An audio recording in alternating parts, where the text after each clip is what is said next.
Halo teman-teman, Pak Luhut, Pak Luhut dan Pak Luhut kali ini Pak Luhut menyeberang ke dunia yang gelap gulita, menyeberang ke dunia yang dia belum tahu siapa pemain-pemain utamanya, menyeberang ke dunia persilatan perpajakan.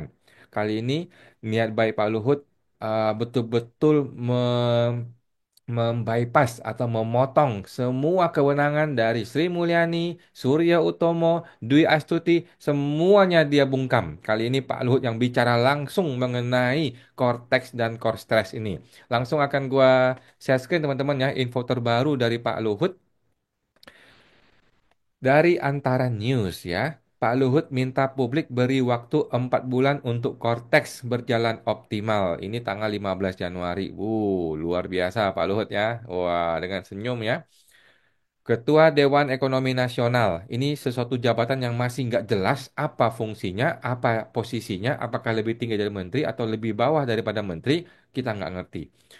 Luhut Binsar Panjaitan dalam kegiatan Semangat Awal tahun 2025. Dia bilang, jangan cepat-cepat kritik, kasih waktu 3 atau 4 bulan untuk ini bisa berjalan. Begini loh Pak Luhut, ya Pak Luhut yang terhormat. Ini tuh sudah berjalan 4 tahun, Pak. 4 tahun. Bapak jangan dikibulin sama orang-orang di dalam internal DJP sana. Ini barang sudah berjalan 4 tahun, Pak. Bukan 4 bulan. Ya, bukan 1 bulan Januari ini, enggak. Ini barang sudah berjalan 4 tahun. Udahlah, nanti lah ya kita bahas ya. Kita baca.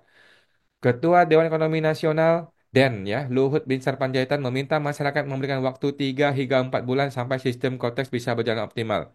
Jangan cepat-cepat kritik, kasih waktu 3 sampai 4 bulan untuk ini bisa berjalan, kata Pak Luhut ya dalam kegiatan semangat awal. Dia menegaskan bukan berarti publik dilarang untuk mengkritik sistem yang dikembangkan oleh DJP tersebut. Justru, masyarakat harus memberikan timbal balik karena tidak dimungkiri sistem pasti memiliki kekurangan. Dalam 1 bulan pertama, pastilah ada yang kurang sana, kurang sini, tapi jangan buru-buru kritik, katanya ya. Katanya boleh mengkritik, tetapi bilang jangan buru-buru mengkritik. Yang mana yang benar, Pak? Kalau kritik ya kritik aja, nggak usah bilang jangan buru-buru kritik dong. Ketua DEN pun mengatakan telah bertemu dengan Menkeu Sri Mulyani untuk membahas pengembangan sistem Cortex. Bukan, kok masih dikembangkan? Ini barang sudah dilempar ke publik, Pak. Sudah dilempar ke masyarakat. Jangan dikembangkan lagi. Harus sudah final. Kok masih dikembangkan? Gimana, Pak Luhut? Pak Luhut menyebut Den maupun Kemenkeu memiliki keyakinan sistem Cortex bisa mencapai tujuannya. Bukan cuma Kemenkeu dan Pak Luhut, kita semua juga yakin, Pak. Tetapi kan yang mesti kita lihat adalah fakta di lapangan. Bukan cuma pakai keyakinan, pakai mata dan pakai pakai pakai mata, Pak. Ngelihatnya, Pak. Lihat sendiri, Pak, sistemnya. Bukan sendiri, Pak, sistemnya bagaimana. Sebelumnya, Sri Mulyani dan Luhut mendiskusikan rencana integrasi sistem Cortex dengan layanan digital pemerintah atau government teknologi. Apa itu GovTech? Apa itu? Jangan-jangan proyek baru nih, Pak. Jangan-jangan budget baru nih, Pak. Jangan-jangan ada uang baru yang masuk ke sini. Wah, kacau balau. Ada uang lagi nih yang terlibat. Menko menjelaskan sistem Cortex yang dikembangkan DJP merupakan bagian dari upaya reformasi perpajakan dengan mengintegrasikan seluruh sistem administrasi perpajakan. Dengan sistem yang lebih terintegrasi, harapannya proses administrasi perpajakan menjadi lebih efisien, transparan, akuntabel, serta dapat meningkatkan kepatuhan wajib pajak. Menko mengungkapkan pihaknya bersama DEN sepakat menjaga aspek interoperabilitas. Dengan begitu, koordinasi dan kolaborasi sistem elektronik pemerintah dapat berjalan dengan baik, termasuk integrasi dengan data dalam sistem Cortex. Semua dilakukan sebagai upaya untuk meningkatkan efisiensi dan yang terpenting untuk membangun kepercayaan publik terhadap tata kelola pemerintahan. Bendahara negara itu memastikan DJP terus bekerja keras untuk memastikan sistem ini dapat berjalan dengan optimal di tengah berbagai dinamika dan tantangan. Dia berharap masyarakat dapat berpartisipasi aktif dalam mendukung keberhasilan Cortex, termasuk memberikan saran dan masukan serta memahami dengan baik sistem DJP tersebut. Oke. Jadi Pak Luhut adalah orang yang baik. Ya, dia berniat baik hati, pengen membantu DJP, pengen membantu Sri Mulyani. Mungkin dia ditelepon oleh Sri Mulyani. Tolong dong Pak, bantuin Pak. Ini kacau balau nih Pak. Anak buah gue pada bodoh semua nih. Minta bantu dong Pak. Oke, gue bantu Pak. Gue bantu Bu. Katanya dia datang ke Kemenkeu. Akhirnya oke lah. Kita bikin konferensi pers ya. Kita bikin ya. Nanti kita kasih minta waktu lah 3 atau 4 bulan gitu ya. Tetapi Pak Luhut lupa kalau dia ini bukan pemain di lingkaran setan industri proyek Core Stress ini. Dia bukan pemain, dia tidak tahu siapa pemain-pemain besar di dunia persilatan ini. Karena DJP dan Kementerian Keuangan adalah sebuah paket, satu paket mafia yang menguasai 2.000 triliun ya, sekitar hampir 2.000 triliun atau lebih gitu ya, uang negara ya. Pak Luhut nih nggak ada apa-apanya dibanding mereka ya. Jadi Pak Luhut nih belum tahu bagaimana permainan di dalam industri lingkaran setan dari proyek Korstres ini ya. Tapi baguslah, nggak apa-apa. Pak Luhut orangnya baik, dia berniat membantu. Oke, mari kita bahas dari legal formal dan material. Oke, jadi legal formal dulu deh, legal formal dulu. Pertanyaan pertama adalah kenapa bukan Sri Mulyani yang bikin pernyataan? Kemana Srio Utomo? Kemana Dwi Astuti? Apakah mereka ini sudah resign? Apakah mereka ini sudah nggak ada guna di lingkungan Kementerian Keuangan? Ya, kemana mereka ini? Kenapa nggak mereka bikin statement? Dari awal ini Cortex adalah yang berkoar-koar Sri Mulyani, Surya Utomo, Dwi Astuti. Mereka berkoar-koar, bertahun-tahun berkoar-koar. Begitu dijalankan Januari, barangnya sampah, barangnya rusak, minta bantuan Pak Luhut. Gitu loh. Kenapa Pak Luhut? Kemana mereka ini semua? Apakah sudah mesti mundur? Apakah sudah mau mundur? Sudah mau resign? Kemana? Ini dulu nih, legal formal dulu nih. Kenapa Pak Luhut? Kenapa bukan Sri Mulyani? Oke. Kemudian, posisi Pak Luhut, kita mau tahu dulu nih, posisi Pak Luhut dalam proyek Core Stress ini apa? Posisi Pak Luhut ini siapa? Sejak awal, lu tidak terlibat Pak Luhut. Ya, sejak awal Pak Luhut tidak terlibat. Sekarang Pak Luhut mau masuk, memberikan keterangan resmi, atas nama DJP dong. Ya dong. Pak Luhut kan bukan bagian dari Kementerian Keuangan. Berarti kan pernyataan resminya Pak Luhut ini adalah mewakili DJP, mewakili Kementerian Keuangan. Pertanyaan gua, ada surat kuasa nggak? Kita-kita ini aja kalau mau wakilin wajib pajak mesti surat kuasa. Pak Luhut punya surat kuasa nggak dari Kementerian Keuangan? Kalau nggak ada, Pak Luhut ini posisinya apa? Posisinya siapa Pak Luhut ini? Gitu loh. Oke? Kemudian kita mau tahu juga mengenai posisi gara-gara legal standing Pak Luhut nggak jelas. Sekarang kita mau tahu legal standing peraturan atas ditundanya 4 bulan 3 bulan ini apa? Minta waktu 3 bulan 4 bulan ini legal standing aturannya apa? Peraturannya ada di mana? PMK 131 nggak ada, Undang-Undang HPP nggak ada. Tidak ada undang-undang atau PMK satu pun di negara ini yang bilang kalau konteks ini bermasalah, kasih waktu 3 atau 4 bulan untuk diperbaiki. Nggak ada. Nggak ada. Di Undang-Undang AP disebutkan kalau perilakunya error, kalau jabatannya error, maka keputusannya juga batal. Oke, underlying peraturannya mana? Nggak jelas. Jadi legal formalnya sudah kacau balau mengenai Pak Luhut ini. Oke, kemudian material. Kita bahas material. Gini loh Pak Luhut ya, bukan cuma 4 bulan Pak, tetapi sudah 4 tahun. Sudah 4 tahun barang ini dikerjakan, sudah ada 1,3 triliun uang dikeluarkan, digelontorkan, ya. Bukannya kami cepat-cepat mengkritik, enggak Pak. Harusnya proses kritik mengkritik, proses trial and error, proses untuk memberi saran masukan, itu 4 tahun yang lalu Pak, 4 tahun. 4 tahun itulah waktu untuk lu berantem, ribut, pukul-pukulan, saling mengkritik, saling kasih masukan. Bukan di Januari 2025 Pak. Bapak ngomong nggak sih sama Sri Mulyani? Atau Bapak dikasih tahu nggak sama Sri Mulyani? Ini barang sudah dimulai sejak 2020, 2021 Pak. Dikasih tahu nggak sama Sri Mulyani? Jangan-jangan nggak dikasih tahu, Pak. Jangan dikibulin, Pak ya. Jangan sampai Bapak dikibulin. Karena kali ini Bapak masuk ke industri yang gelap gulita. Bapak kali ini masuk ke dunia setan yang gelap gulita, Pak. Yang nggak semua orang bisa tahu, Pak. Bapak kan nggak tahu nih permainan-permainan di dunia Kementerian Keuangan tuh nggak tahu, Pak. Ya hati-hati, Pak. Kemudian 4 bulan ini underlying dokumennya apa?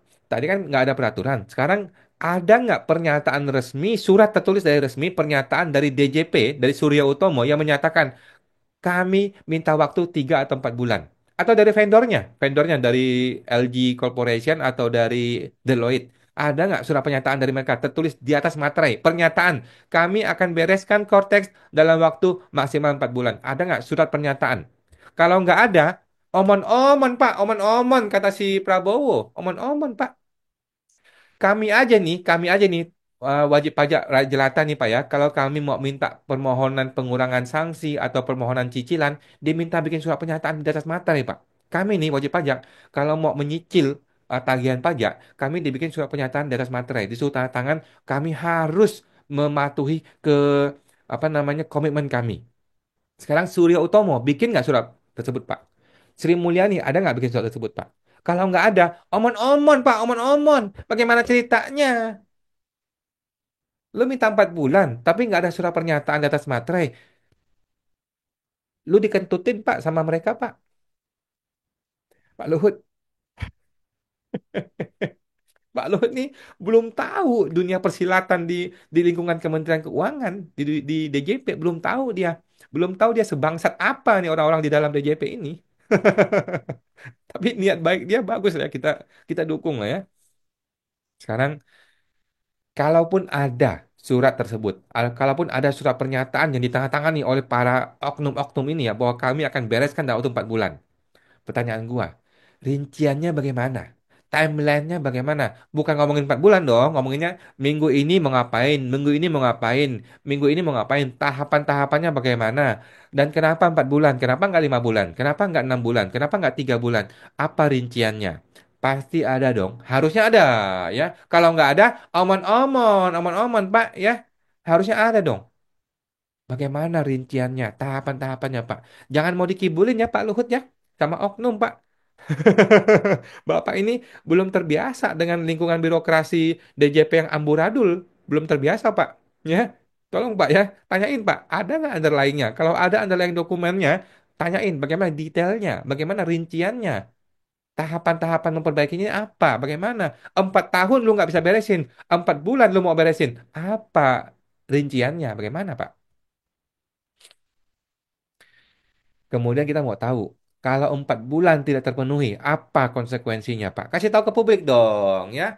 Anda suruh kami tidak boleh mengkritik atau tidak usah mengkritik atau jangan buru-buru mengkritik. Oke lah, kita kasih 4 bulan. Sekarang kalau 4 bulan tidak terpenuhi, apa konsekuensinya, Pak? Apakah lu pancung orang-orang itu? Apakah lu tendang orang-orang itu? Bisa nggak Bapak punya kuasa nggak untuk menendang Sri Mulyani? Jangan-jangan dikasih kentut, Pak, sama Sri Mulyani. Jangan jangan salah, Sri Mulyani memang low profile, memang tidak bisa lawan Pak Luhut, tapi bisa nggak ditendang orang ini? Pak, gimana Pak Luhut? Apa konsekuensinya Pak? Kasih tahu kami Pak, supaya kami ini percaya diri. Oh, ada Pak Luhut nih jadi backing kita nih. Kalau orang-orang itu masih brengsek, ditendang semua. Bisa nggak Pak Luhut ngomong begitu ke publik? Berani nggak?